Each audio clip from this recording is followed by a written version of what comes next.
Hi, Sumedh. Thank you so much for doing this. Talking to me today because it's interesting to have a CEO in the space of cybersecurity, which is interesting right now. We are in very, very, very interesting times when it comes to technology and cybersecurity per se. So I'm going to kick off by asking you what got you keen into tech and cybersecurity, and what has your journey been like? Has it been interesting, full of ups and downs? Was it, sudden? Was it serendipitous? What was it like? Well, first of all, thank you for having me. Always great to talk to you and meet you. I don't know, like cybersecurity, I feel like it's always been interesting. Like there's never a dull moment in cybersecurity, and I think not to date myself, but if you go back, I remember some of the first viruses that came out. People were really worried about inserting any floppy disk into the computer because you don't know what was going to happen, and so I feel like we've always been on this journey where the technology is changing lives and the way we live every day. And of course, that means that attackers are following whatever new technology is coming to. One is either to hack that technology for commercial or national interest purposes, or to also leverage that technology for their benefits. And so I think right now what we're seeing is just a continuation of that. I think for me, my personal journey, I started at Qualys 23 years ago or something like that. I don't even remember a count anymore, but I do remember that when I had joined Qualys early on, I wasn't quite sure where this field is going to go and if SaaS was going to take off in cyber. And so I think now we can pretty confidently say that that was a good decision at the time to continue to evolve Qualys. But I do think that one of the turning points for me at the time, and a bit of a personal story, was that my dad at that time, when internet banking had come about, was quite reluctant to use internet banking and he would still prefer to go to the bank and stand in line, and you know how that goes, right? Yeah. To withdraw cash. And so I would ask him, like, why is he not? It's so convenient. And he was always like, well, I don't know about this whole password thing, and what if the password is stolen and all that. And so that really made me realize the importance and significance of cybersecurity to secure our future and the digital journey that we are on. Because without the trust in these digital systems, nobody's going to use those systems. And so as the technology has evolved, and in many countries, we see this in Brazil and India, and now we're seeing it everywhere, where biometric identification is being used for identity verification and things like that. And passwords, are not necessarily the main defense. Now, if a password is stolen, you can reset your password and all of that stuff, right? But if your biometric identity and data is stolen and your thumbprint is stolen, you cannot grow another thumb. Okay, so which means that we will continue to see the significance and the importance of cybersecurity grow as long as we are on a digital journey. This is going to be something that is going to be chased by attackers, and it's going to be something that is going to be important for corporations and governments and individuals to safeguard themselves. Yeah, it's interesting, Sumedh, that you brought in a personal anecdote, and before that, you mentioned that you've been in Qualys for 23 years. Now, in technical and in the technology workflows, that's like multiple lifetimes, I think, and it also gives you a vantage point of seeing how technology per se has evolved. From there was a significant distrust with the internet, then it's moved in. Yeah. Now there's AI. There's different changes that have come in over the past two decades, right? 2.5 decades, let's say 2.5 decades, close to 2.5 decades. I want to understand, what have your key understanding of this journey been like? What have you learned, both as someone who was on ground and in the trenches, to now someone who is possibly the CEO and looking at it from a much more higher 20 feet or 200 feet distance and vantage point? So how do you see it from both aspects and angles? How has that transformation been like? Yeah, that's actually an interesting question, because it's always been something where we're always chasing, or rather, the corporations being chased by attackers, and then we have to make sure that we protect ourselves and chase the attackers back, or so it's at the very basic of it, it's a cat and mouse game. But I do think that, I think one thing that hasn't really changed in a way is that the life cycle process of the fact that new technology will come and people will use new technology to get advantage in the business. You'll use new technology to uplift people out of poverty. And so there's all these things that technology is going to do, and new technology will keep coming. And so when SaaS came, internet came, we moved on to cloud and all of that. Now you have AI. I'm pretty sure that in a few years it's all going to be about quantum. And so the technology keeps coming. As technology is adopted, the attackers do go after that technology, and that's almost a given. And then the whole cycle of making sure that you are able to know where this technology is deployed, assess it, prioritize it, and remediate it, that doesn't change. Whether it is cloud, is the same process. Whether it's AI, is the same basic steps. And then how you do it, maybe some of the nuances change. So in that sense, those things don't necessarily change as new technology comes. I think what has changed in my mind in the last few years more and more is that, again, going back to the basic realization that cybersecurity is a risk management exercise for the company at the end of the day. And so we don't have unlimited budgets. We can't fix everything. We can't go after everything, right? And so this was not as big of a thought process when we had lesser infrastructure, just a few thousand servers, and people had 90 days to fix because the attack vector was not as quick. I think what has changed is sort of going back to the basics of stepping 50,000 feet above and basically coming to the realization that cybersecurity is a risk management exercise. It's a business protection mechanism. And so when you talk about risk management, it's really less about the technology that you use and more about the equation from a business perspective that you set in place for the business, right? I mean, it's like any insurance, right? If you have a $50,000 car, you're not going to spend 50,000 on buying insurance for that car, right? So you somewhere in your mind, you're like, okay, it's a $50,000 car, maybe I'll spend up to 2,000 for the insurance. So same is happening more and more is the CISOs who are really business minded, and more CISOs are having to be business minded, are really thinking more in terms of risk management from a cyber perspective. Has three components, right? Which is risk mitigation, which are tools, people, process. Risk acceptance, there is nothing like zero risk. You have to consciously or subconsciously are accepting certain risk. And then whatever you cannot accept, whatever you cannot mitigate, that is now being transferred to a cyber insurance company. And so with that, you've covered all of your risk. And that's really the change that I'm seeing more and more is people are like, well, I can't fix everything anyway. So how do I deal with the stuff that I cannot fix? And how do I make sure that I'm really fixing the stuff that truly matters to me, right? And so this movement from like what I call as a whack-a-mole, right? Something new came up, everybody jumped on it, and we all spend all our money on that. Like Log4j was an example of that.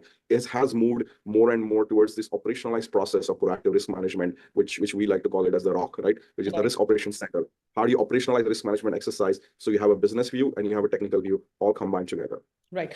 So it's interesting that you bring into how cyber is becoming more mainstream, or even enterprises are understanding the value of cyber. Because I remember when I started my journey as a journalist a while back, and I'm not going to say how long back, but a while back, significant while back, cyber was one of those niche sectors, like hidden away. And, there was a lot of convincing that was needed to actually spend for security and cybersecurity. It was like, in terms of budget, it was like, okay, we look at it from that perspective. It will look at it from this perspective. Do you think that's changed and transformed in ways in which organizations as such, especially the private sector, looks at cyber? Because there have been, I think, multiple cases of, ransomware attacks and attacks that have caused a lot of issues, whether it is with data or even with the infrastructure of organizations. So do you think the perspective change has happened, and has technology contributed to that? Definitely, right? I think there are certain things that have changed and certain things that have not changed, right? And so I will say, like, at the most basic level of the pushback on implementing any cyber controls are always perceived as getting in the way of doing business. And so I think the pushback on the cyber teams, I don't think that's changed. You're making me patch. I have to do two-factor authentication. Why do I have to do that? So I think our quest in general to continue in the direction of a transparent orchestration of cybersecurity, I think that's ever going. I do think that in the last few years, some of the breaches and high-profile breaches and media news and all of that has definitely put cyber as a key topic in terms of protecting the organizations all the way to the boards, and even regulatory authorities like the SEC in the United States are looking at making sure that companies are focusing, doing the right processes, investing in the right way in cyber, because back in the day, if the business was not that digital, right? Like you don't really care about the cyber part as much. Why do you not care? Because it's not a significant risk to your business, right? Like if you were just driving a truck from one place to another, that was not a big cyber issue for you. But now that technology is being used to auto drive these trucks, and you have GPS targeting and other GPS creating your journey and making sure that you're managing your fleet with the technology, any attack on that infrastructure now is significantly more important, even if you're a trucking company, than what was in the past, right? So I think the impact to the business is driving that focus, right?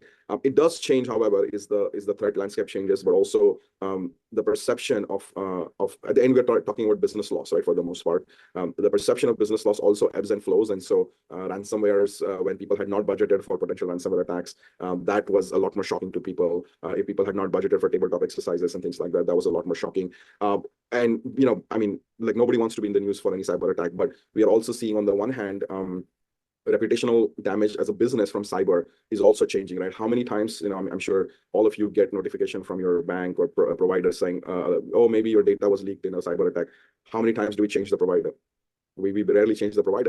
So in one sense, the business doesn't necessarily see a loss of consumers that way from a reputational perspective. However, if there is a outage because of a cyber attack, as we saw with some of the recent attacks that happened, with a retail store or a car manufacturing company, downtimes and outages and inability to conduct business in the era of complete digitization is a lot more challenging. And so I do think that it is changing in the way that people are continuously saying, how do I track my focus on cyber to the current loss scenarios that are, ebbing and flowing, and then how do I make sure I make the right investment to reduce the downside from those scenarios, right? Like I said, cyber is never zero. No amount of money can guarantee that you will not be attacked. So it is all about how do you make the right investment to significantly reduce your risk in the most likely loss scenarios for your business.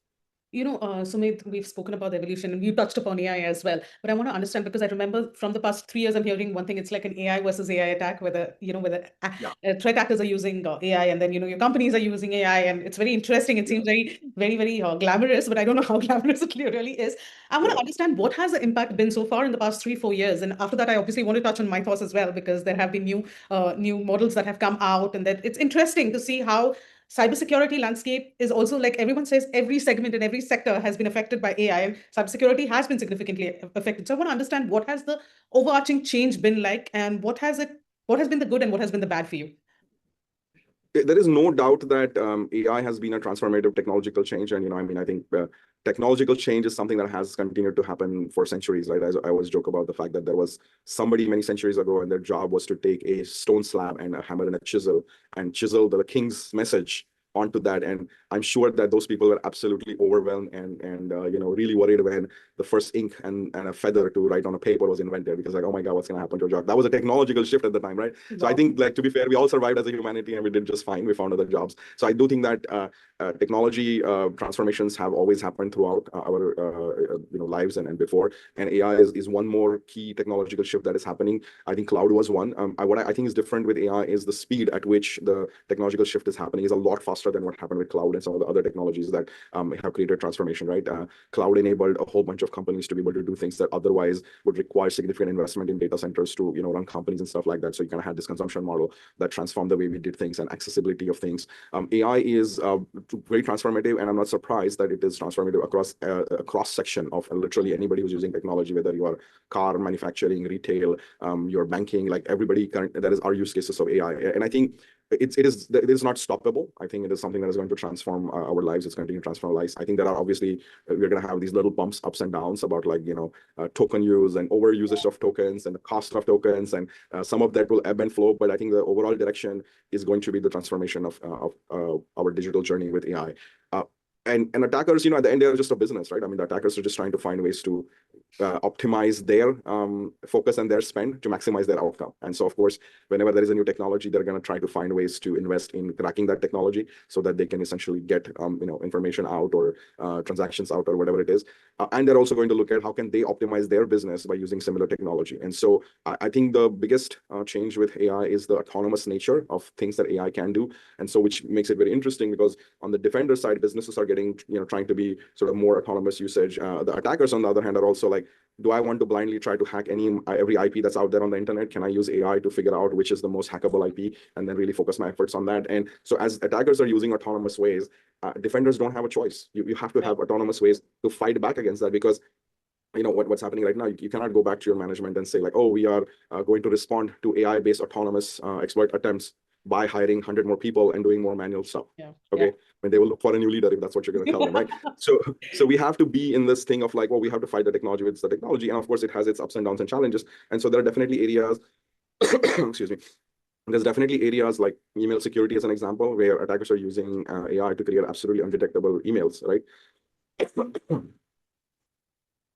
And a human is not able to detect a phishing email that's been created. So your only option really is to use AI to find to go after that, right? And so I think there is definitely need for securing our AI journey, but also using AI through agentic, non-agentic AI to be able to protect ourselves is going to be very important as well. Right. I just have to ask this, and we're coming towards the close of our conversation, Sumedh. I just need to understand, what do you think is going to be, what is the impact of MITREs? Because a couple of months back when they came out with the announcement, it was shocking. Okay, it was completely shocking. And then they said, we're not going to open it out openly because we ourselves don't know what it is. So that scared people all the more. And now they're coming up with different models and different styles. So MITREs is a big talk in the cybersecurity world. Can you like dumb it down a little for us, and what its impact would actually mean for organizations like yours? Yeah, look, I think I would say that it is a significant milestone for frontier models to be able to do what Mythos is doing. Primarily at a very high level, it's not that it is doing something that humans have not been able to do from a technology perspective, like look at code, find things, chain vulnerabilities, etc. What it is doing is that it's able to do that autonomously without the need for a human to be involved once it's pointed at something, and do that significantly faster than what something would take 6 months for a human to find an issue. It can find that in a matter of minutes and hours, right? And so I think Mythos, I think that debate is ongoing, and what's the way to say it? But I think and also yeah. And I think also this idea of gating and all of that. I mean, I think, look, I think on the one hand, it's interesting approach to say, like, if there is a model that is, that powerful and can attackers use that, if it's openly available to attack companies and bring the internet down and all of that. On the other hand, pre-IPO companies have a way of doing things to make sure that they are noticed by everybody, right? So I think it's always a combination of those things that that we have to look at. I think cutting through all of that, the reality is that Mythos does accelerate three things, right? One is the volume of the number of vulnerabilities that are going to be discovered is increasing because it's just able to go find a whole bunch of stuff. And very, very small percent of that stuff is actually meaningful in a customer environment, right? The second thing it is doing is reducing the time frame in which it can go from a vulnerability detection to actually finding a way to exploit that vulnerability. And the third, and by the way, these trends have already been happening. If you look at some of my keynotes, even in the last couple of years, we've been seeing this trend of increasing volume, decrease in the exploitation time frame. But the third thing that I think is one of the most significant things that models like frontier models are able to do is the ability to chain vulnerabilities much quicker to be able to create a breach. And it's very important to remember that an exploit success does not necessarily mean that that's a breach, because the attackers do have to. So there is this narrative that attackers have to be right only once and defenders have to be right every time. It's not true, because attackers never just exploit one thing and then that's it. They're in. That's why you see attackers sitting in the environment. They have to spend days finding how to go to the next step, how to go to the next step, how to collect the data, how to bring the data back. So there are multiple things that have to happen for them to succeed. And the AI models are reducing that particular time frame now, right? And so what used to be a approach that cyber teams were taking, which is like, well, let's scan maybe once a week and maybe we patch once every 30 days.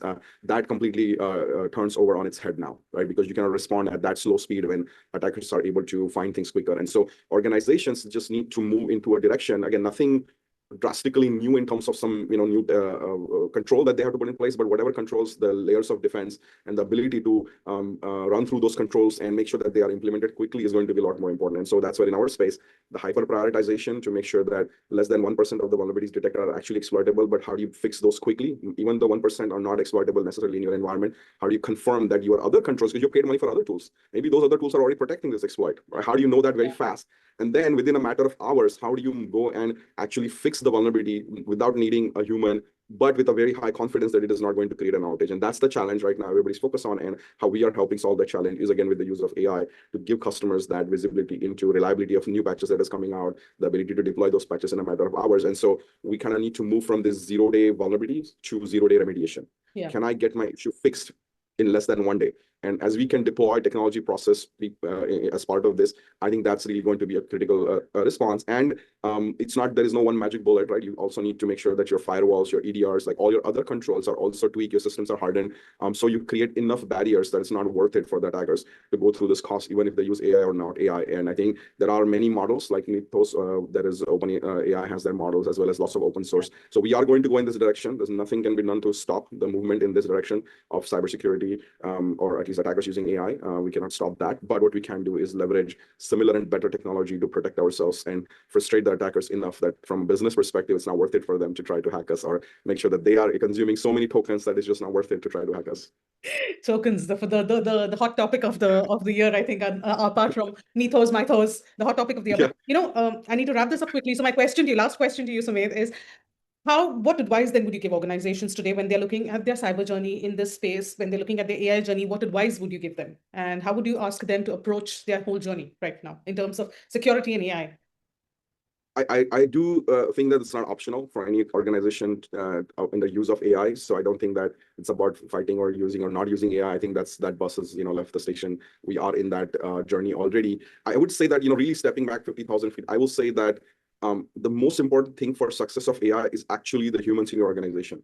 The best and your smartest people are going to get the best value out of the use of AI in any field, whether it's your cyber or finance or any of those things. And so I think it is very important that we continue to focus on making sure that we have the right people in the organization that are building the right transformations that we need. And I think we forget that sometimes. And so, it's just ironic. I feel like first time in the human history, the value of the human contribution is weighed in terms of tokens and costing in terms of tokens. Right? I mean, back centuries ago, people used to weigh people in the value in their weight in gold. And we're saying like, oh, we weigh this person in their weight in gold. And now we're saying like, wow, our 50,000 tokens, more expensive than a person working for us. Like, I mean, I think that we need to take a step back, and that's not the way to think about this necessarily, right? I think that we have to make sure that we continue to focus on building great teams that are going to bring you significant transformative value with the use of AI. And that's the direction that all of us need to look at going. Absolutely. On that note, thank you so much for your time. And thank you so much for doing this, Sumedh. Of course, always a pleasure talking to you, Sindhu. Take care.